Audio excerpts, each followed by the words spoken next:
성경에는 하나님이 사람을 만드실 때 남자와 여자를 하나님의 형상과 모양대로 지었다고 말합니다. 이것은 하나님께서 인간을 하나님의 대리인으로 창조하셨다는 것입니다. 하나님께서는 인간을 하나님보다 조금 낮은 존재로 지으시고, 하나님께서 창조하신 만물을 인간을 다스리도록 하셨습니다. 하나님은 닮은 아담과 지성이 얼마나 위대했던지 하나님이 만드신 모든 동물들을 아담 곁으로 지나가게 하니까 그 자리에서 제각 이름을 지어 주었습니다. 하나님은 이처럼 인간을 위대한 존재로 지으셨는데 아담과 하와가 그만 마귀의 유혹에 넘어가서 하나님을 반역하고 말았던 것입니다. 마귀의 말을 듣고 선악과를 따먹은 아담은 하나님을 섬기는 생명의 길을 버리고 사망의 길을 택했던 것입니다. 그 결과로 영이 죽고 에덴에서 쫓겨났을 아담의 후손으로 태어난 모든 인생도 그 삶이 가시와 은극히가 가득하게 된 것입니다. 그런데 아담 이후 모든 사람은 죽음의 길을 가고 있을 때 예수님께서 오셔서 십자가에 매달려 몸짓고 피 흘리심으로 우리에게 생명의 길이 되어 주신 것입니다. 예수님께서는 내가 곧 길이요 생명이니 나로 말미암지 않고는 아버지께로 올 자가 없느니라고 말씀하셨습니다. 그러므로 예수님만이 하나님께로 가는 생명의 길이신 것입니다. 이러므로 오늘날 누구든지 예수님께 나오면 땅의 길보다 위대한 하늘의 길이 있다는 것을 알게 되고 예수님의 손을 잡고 하늘의 길로 걸어가게 되는 것입니다.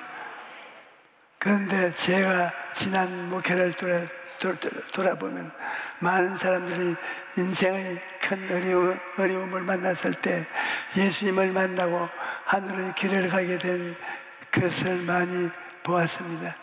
사람이 땅의 길을 가고 있을 때 하나님께서 질병이나 여러 가지 어려움을 통해서 우리를 하늘의 길로 인도할 때가 있는 것입니다. 저도 폐병을 고침받지 아니했으면 절대 하늘의 길을 따라갈 사람이 아니었습니다. 나는 원래 의사가 되겠다고 꿈을 가지고 있습니다. 그러다가 폐병에 걸려서 희망이 구겨진 휴지처럼 되었을 때 예수님께서 나의 생에 들어오실 것입니다. 그때 나는 돈보다 지위보다 명예보다 권세보다 예수님을 구원에 필요했습니다.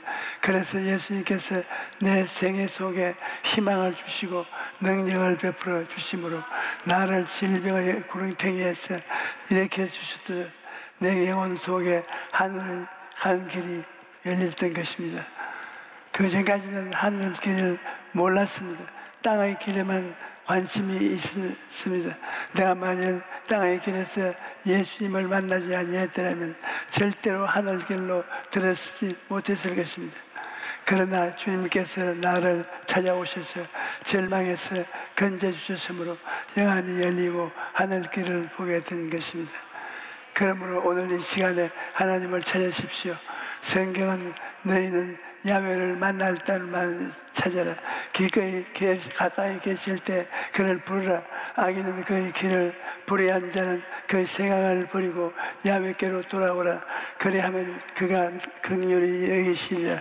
우리 하나님께로 나오라. 그가 너를 그렇게 용서하시리라 고 말씀하십니다.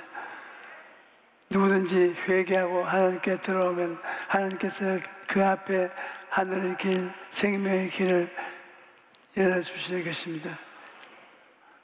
또 하나님께서는 우리가 예수님을 믿고 하나님의 자녀로서 이 세상을 살아갈 때에도 우리의 길이 되어 주시는 것입니다.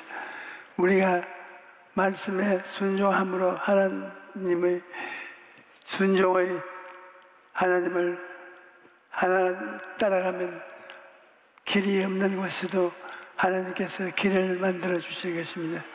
이스라엘 백성들이 애굽을 떠나 가나안으로 가는 도중에 큰 위기를 만났습니다. 뒤에는 애굽 군대가 쫓아오고 앞엔 바다가 가로막고 있는데 그야말로 피할 길이 없었습니다. 앞으로 갈 수도 없고 뒤로 갈 수도 없고 꼼짝없이 죽게 된 것입니다. 그런데 놀랍게도 하나님께서 인간으로서는 생각할 수도 없는 길을 만드시는데 바로 바닷속의 길을 만들어 주신 것입니다. 이스라엘 백성들은 하늘에서 하나님이 보여주시는 길을 따라서 건너가서 홍해를 무사히 건너갔습니다. 그러나 애굽 군대는 이스라엘 백성을 흉내내어 그들을 뒤따라가다가 바다에 수장되어 죽고 말았던 것입니다. 그러므로 여러분, 길이 안 보인다고 낙심하지 마십시오. 땅에는 길이 없어도 눈을 들어 하나님을 바라보면 하늘의 길이 있는 것입니다. 하나님께서 말씀하시기를 보라, 내가 새 일을 행하리니 이제 나타날 것이라 너희가 그것을 알지 못하였느냐. 반드시 내가 광야의 길을 사막에 강을 내리라고 말씀하셨습니다. 하나님을 바라보고 기도하면 길이 없는 곳에도 하나님께서 길을 만들어 주시는 것입니다. 어린 시절 우리가 마을에 다리가 있었는데 여름이 다가오는 장마철이 되면 물이 넘쳐서 다리를 건너가기 힘들었습니다. 그런데 어느 날 두 사람이 다리를 건너가다가 먼저 앞서 건너간 사람은 아무렇지 않게 하늘을 쳐다보고 유유히 걸어갔는데, 그러나 두 번째 사람은 다리 중간에 주저앉아가지고 벌벌 떨고 걸어나오지 못했습니다. 그러자 처음 건너간 사람이 호함을 칩니다. 이 사람아, 물을 보지 말고 하늘을 보라. 그 좁은 데로 하늘을 쳐다보니까 두 번째 사람도 그 두려움에서 사라져서 다리를 무사히 건너는 것을 보았습니다. 우리가 인생도 같은 원리입니다. 어려운 일을 당하면 그 어려운 일을 바라보고 그 주위 환경을 바라보면 좌절하고 절망해서 무릎이 오그라지고 맙니다. 그러므로 어려운 때일수록 하늘을 바라보고 주위 환경을 쳐다보지 말아야 합니다. 하늘을 바라본 하나님을 의지하고 기도하는 것을 말합니다. 한국 성도들의 새벽 기도는 세계적으로 유명합니다. 한국 성도들은 어려운 일을 당하게 되면 집에서 호매하지 않고 새벽에 일찍이 교회에 나와서 기도하면서 하늘을 바라보았습니다. 하늘을 바라보고 기도하니까 마음에 담대함이 생기고 믿음이 생기고 그 기도를 통해서 하나님께서 길을 열어주시는 것을 경험했던 것입니다. 여러분, 이 세상에서 예수를 믿지 아니하는 사람은 땅만 보고 삽니다. 무엇을 먹을까, 무엇을 마실까, 무엇을 입을까, 육신의 정욕과 안목의 정욕과 이 세상 사랑을 따라서 땅을 보고 사는 사람이 세상 사람입니다. 그리고 문제를 만날 때에도 땅만 보고 인간의 수단과 방법과 노력으로 문제를 해결하려고 애쓰는 것입니다. 그러나 우리 예수 믿는 사람이 안 믿는 사람과 다른 것은 우리는 땅에 속한 사람이 아니라 하늘에 속한 사람인 것입니다. 그렇기 때문에 우리는 문제를 당했을 때 하늘을 바라봐야 하는 것입니다. 하늘을 바라보고 하나님의 지혜와 지식과 총명과 능력을 받고 그 능력으로 땅의 문제를 해결하는 것입니다. 이것이 바로 예수님을 믿는 사람이 가져야 할 태도인 것입니다. 그러므로 여러분, 문제를 당할 때 성경을 읽고 새벽 기도하고 철야하고 기도하고 혹은 금식 기도하면서 하늘을 바라보십시오. 사람에게는 불가능한 일이라도 하나님께는 능치 못함이 없는 것입니다. 사람은 해결 방책이 없으나 하나님에게는 해결 방책이 있는 것입니다. 그러므로 하나님을 바라보고 기도하면 하나님께서 여러분 앞에 길을 열어주시는 것입니다. 셋째로 우리가 알아야 할 것은 기도하면 하나님께서 기적을 베풀어 주신다는 것입니다. 성경을 보면 이스라엘 백성이 홍해를 건넌 후에 수르 광야로 들어갔는데 사흘 길을 걸으나 물을 얻을 수가 없었습니다. 낮에 광야에 햇빛이 내려 쪼이니 불타버릴 것 같은 뜨거운 이스라엘 백성들이 목이 말라 죽을 지경인데 그 누군가 여기 물이 있다고 호함을 칩니다. 그런데 달려가서 물을 먹어보니 물이 써서 먹을 수가 없습니다. 그러자 이스라엘 백성들의 인내가 한계를 넘게 되었습니다. 이렇게 죽으려고 하나님을 따라 나온 것이냐, 원망하면서 모두 다리를 뻗고 울기 시작한 것입니다. 그러나 모세는 달랐습니다. 모세는 하나님께서 문제에 대한 해답을 갖고 계시다는 것을 알았습니다.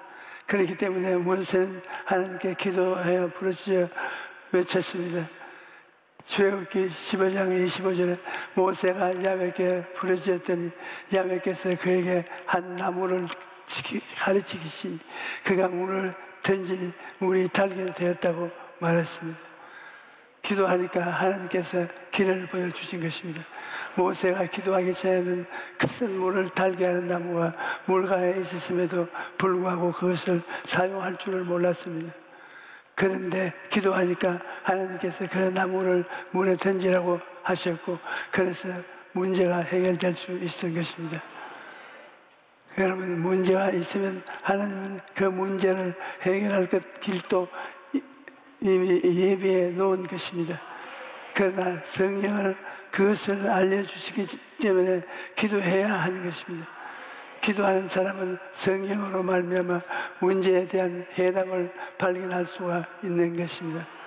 그 다음 이스라엘 백성들이 신 광야에 이르렀을 때 그들은 고기가 없다고 모세를 원망하여 시작한 것입니다. 애굽에서는 고기를 먹었는데 광야에서 들어왔으면 이게 뭐냐, 배도 고프고 고기도 먹고 싶고 이렇게 못 살겠다, 불평을 말합니다. 그러자 모세는 다시 하나님께 기도했는데, 기도하니까 하나님께서 말씀하시기를 내일 아침에 일어나면 천막 주변에 나타날 만나가 눈처럼 내려 있을 것이니 그것을 모아서 볶기도 하고 굽기도 하고 삶아서 먹으라고 하시는 것입니다. 그리고 하늘이 새카맣도록 메추라기를 준비해서 진 위에 떨어지게 할 테니 그것으로 실컷 먹으라고 하셨습니다. 여러분, 얼마나 놀랍습니까? 하나님께서 만나를 통해서 밥을 먹이고 메추라기를 통해서 고기를 먹였던 것입니다. 예수님께서 보리떡 5개와 물고기 2마리로 남자만 5,000명, 부여자까지 기만 명을 다 먹이지 않았습니까? 이처럼 우리 하나님은 실력 있는 하나님이십니다. 그러므로 여러분, 우리가 인생을 살아가면서 걱정하고 염려할 것이 없었습니다. 무엇을 먹을까, 무엇을 입을까, 어떻게 살까 하는 것들은 하나님은 이미 다 예비해 놓으신 것입니다. 그렇기 때문에 예수님은 그러므로 염려하여 이르기를 무엇을 먹을까, 무엇을 마실까, 무엇을 입을까 하지 말라. 이는 다 이방인들이 구하는 것이야. 너희 하나님 아버지께서 이 모든 것이 너희에게 있어야 할 줄을 아시느니라고 말씀하셨습니다. 아버지 하나님께서 여러분에게 다 허락해 주셨습니다. 자식이 떡을 달라면 돌을 주고 생선을 달라고 하는데 뱀을 줄 아버지가 어디 있겠습니까? 하나님께서는 언제나 여러분에게 좋은 것으로 주시는 하나님이신 것입니다. 그런데 우리가 얻지 못하는 것은 구하지 않기 때문입니다. 또 우리가 구하여도 얻지 못하는 것은 믿음으로 구하지 않기 때문입니다. 그러므로 여러분, 하나님께 기도하고 하나님께서 응답하실 줄 믿으십시오. 그러면 하나님께서 여러분에게 삶에 반드시 기적을 베풀어 주시는 것입니다.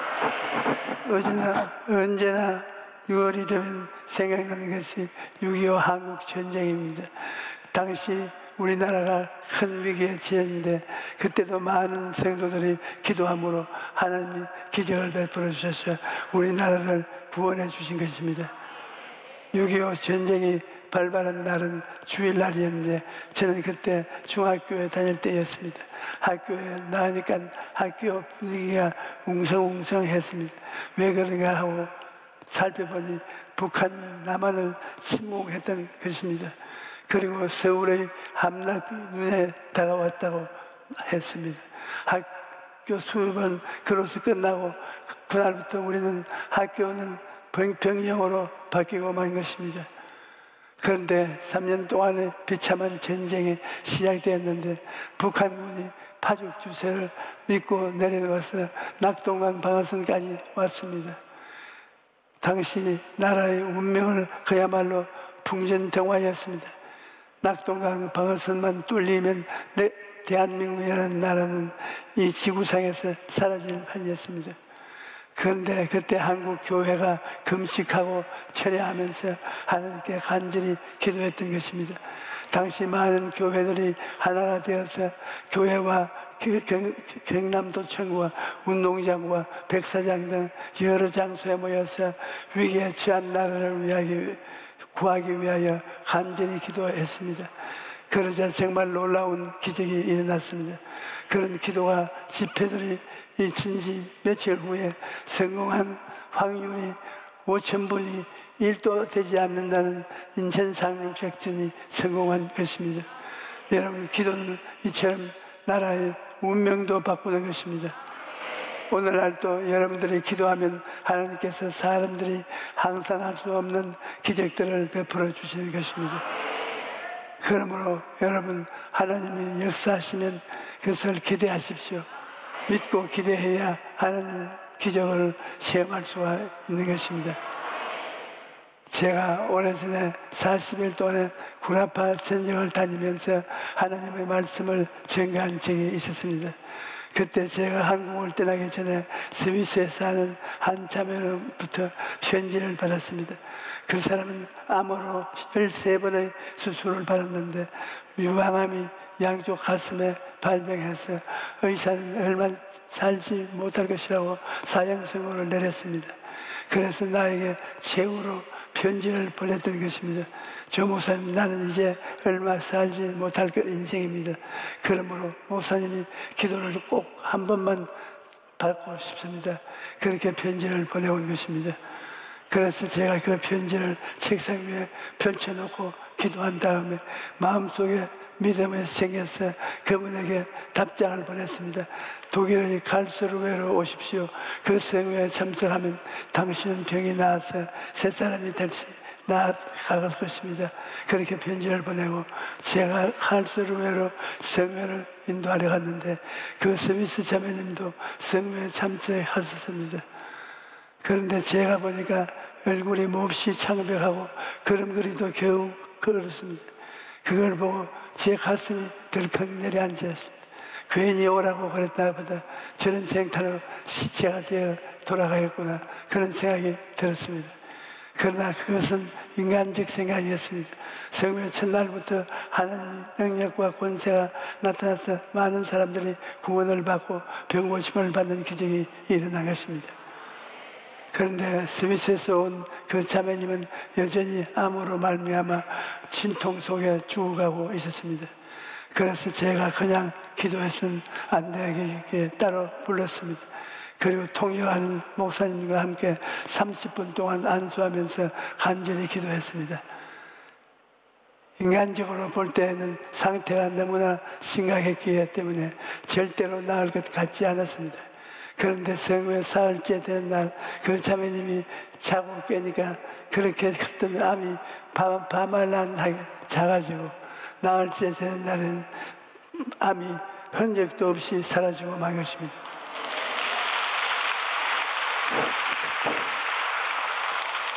그 당시 독일에서 성회를 하면 독일 사람들을 저명한 의사들 강단 위에 앉혀놓고 병 나았다는 사람마다 진찰을 합니다. 진짜 가짜를 분별하는 것입니다. 그런데 그 의사 선생님이 대중들 앞에 있는 커튼 뒤에서 이 자매님을 진찰하고 난 다음 벌벌 떨면서 나왔습니다. 그리고 마이크 앞에서 이 자매님은 분명히 유방암이었는데 오늘 제가 진찰한 결과로는 암이 흔적도 없이 사라졌습니다. 하나님의 능력이 아니고선 이런 일이 일어날 수가 없습니다. 그렇게 일하고는 저에게 다가와서니 머리를 내밀며 목사님, 저도 병이 나왔으니 저에게도 안수해 주십시오, 그렇게 말하는 것을 보았습니다. 여러분, 이 스미스 자매님이 고침을 받았다는 것은 무엇보다 하나님께서 기적을 베푸신다는 것을 기대했기 때문입니다. 하나님께 대한 기대가 있었기 때문에 스위스에서 독일까지 비행기를 타고 왔던 것입니다. 그러므로 여러분, 하나님의 역사를 믿고 기대하는 사람이 하나님의 기적을 체험하게 되는 것입니다. 기대하지 않은 사람들은 기적을 체험할 수가 없습니다. 성경을 보면 사마리아 성의 아랑군대에게 포위를 당해서 성 안의 사람들이 모두 다 굶어 죽이더라도 있었습니다. 그때 엘리사가 하나님께서 말씀을 전했습니다. 엘리사가 이르되 야훼의 말씀을 들을지어다. 야훼께서 이르시되 내일 이맘때에 사마리아 성문에서 고운 밀가루 한 쌀을 한 세겔로 매매하고 보리 두 수알을 한 세겔로 매매하리라고 하였느니라고 말했습니다. 놀라운 희망의 말씀인 것입니다. 당장 먹을 것이 없어서 굶어 죽고 있는데 내일이면 먹을 것이 차고 넘친다는 말씀인 것입니다.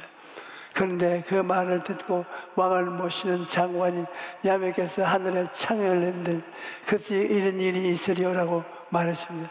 그러나 하나님이 주시는 희망을 말씀을 듣고서 믿지도 않고 기대하지도 않았던 것입니다. 그런데 엘리사가 내가 내 눈으로 보리라, 그러나 그것을 먹지는 못하리라고 말했습니다. 엘리사의 말대로 그 장관은 하나님이 주신 양식을 먹지 못하고 성문에서 백성들에게 발표해 죽었습니다. 여러분, 하나님을 믿지 않고 기대하지 않은 사람은 하나님의 기적을 체험할 수가 없습니다. 전능하신 하나님이 행하실 것을 믿고 기대하고 간절히 기도하는 사람이 하나님의 기적을 체험할 수 있는 것입니다. 그러므로 여러분, 지금 여러분 형편에 어떤 형편에 있든지 하나님이 행하실 것을 기대하십시오. 그리고 간절히 기도하십시오. 그러면 하나님께서 친히 여러분 앞에 하늘의 길, 생명의 길을 열어주실 것입니다. 할렐루야.